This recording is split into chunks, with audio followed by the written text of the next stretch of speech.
Hello, I'm Karen Parry. I'm the Manager of Information Services at the library, and I'm so happy today to be joined by Dr. Michael Nissenblatt, oncologist here in East Brunswick at Regional Cancer Care Associates.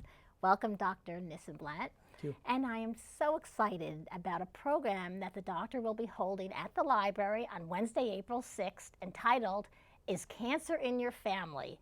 Is Cancer Due to Bad Genes or Bad Luck?" What an interesting title and what an interesting topic. Welcome, Dr. Nissenblatt, and can you please tell us a little bit about your program on Wednesday, April 6th? Absolutely. You know, there's at this time about 1.7 million cases of cancer in the United States every year, about 600,000 deaths. The data just came out from the American Cancer Society Cancer Journal. And last year there was an amazing article that was published from Johns Hopkins by Bert Vogelstein and Christian Tamasulo. And the study was entitled, "The Cause of Cancer, Is It Bad Luck?" And the final analysis was that about 2/3 of cancers seem to be caused by the unpredictable mutation events that take place in genes that can then promote cancer. That led to an enormous controversy. If cancer is bad luck, then what difference does it make whether we smoke or drink? What a difference does it make whether we take care of ourselves with physical exercise and cautious diet? If it's going to happen anyway, it doesn't make any difference. Furthermore, it was felt that only 1/3 of all of the cancers were attributable to genes that we would inherit from mom or dad, or from other mechanisms that we would not have control over. And so the idea was that if cancer was something that was going to be unpredictable and bad luck, we wouldn't do anything. Well, I take exactly the opposite step. I see patients every day who think that their cancer is not controllable, who thinks that their cancer is caused by something that they did to themselves, and therefore they feel a sense of guilt.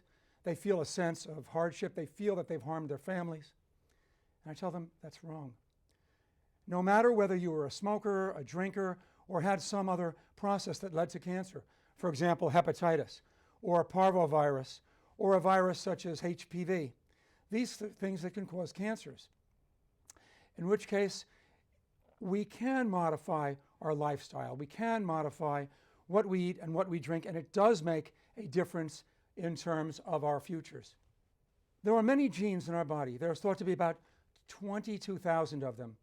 Of these, about 125 of them have something to do with cancer. Some of these genes are genes which are gatekeeper genes. A simple mutation in one of these genes can open up a gate and lead to a floodline of other events that lead to cancer. Other genes can then promote the progression of a cancer. We call these driver genes, just like if you're driving a car. But if you're a driver in a car, there can also be passenger genes, genes that just come along for a ride and which don't really cause the cancer or promote the cancer, but are part of life. Well, these genes, some of them are genes that are like stepping on the gas. We call them oncogenes. Others of them are like stepping on the brakes, breaker or suppressor genes. All of these genes can be modified by our lifestyle. All of these genes may be affected by what we do. The plan of this program that I'm going to present is to tell the public that there are things that we can do. We can take charge of our lives, we can modify our lifestyle, and we can reduce the risk of breast cancer, whether it's sporadic or whether it's hereditary.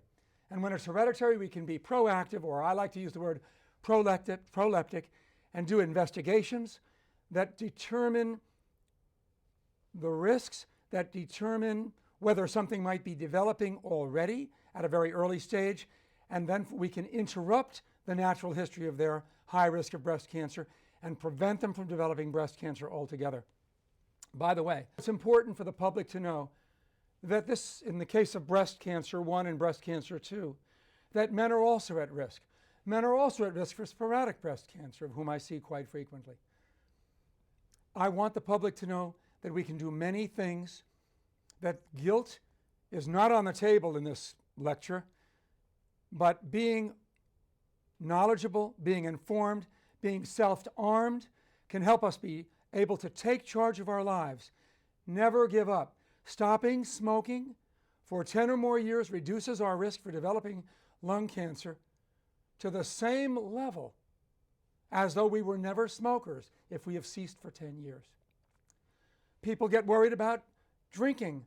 If it's red wine, not a problem.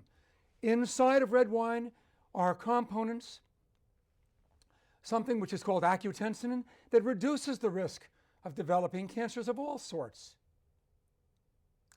And so life longevity that we hear from red wine can also be accompanied by reducing the risk of many cancers. The exercise, we're going to talk about strategies for early diagnosis. We're going to talk about who should be tested for the high-risk genes of colon cancer, the high-risk genes for lung cancer, the high-risk genes for breast and ovarian cancer. We're going to talk about strategies for prevention, whether it's sporadic or whether it's hereditary cancers. I want the public to be informed, armed, and with that, we can help together to reduce their risk of breast cancers, their risks of colon cancers, their risks of lung cancers, and many others. And I will take questions from the audience regarding treatment, diagnosis, and any strategy they wish to pursue. I invite the entire public to participate in this groundbreaking East Brunswick RCCA-sponsored program. And I thank East Brunswick Library. I thank Karen Perry for making this possible. Thank you, Dr. Nissenblatt. We are so happy to sponsor this under our Just for the Health of It initiative, and we are so inspired by your knowledge and enthusiasm. And I welcome all of our residents to please come to Dr. Nissenblatt's program Wednesday, April 6th at 7 o'clock at the library. Thank you, Dr. Nissenblatt. Thank you.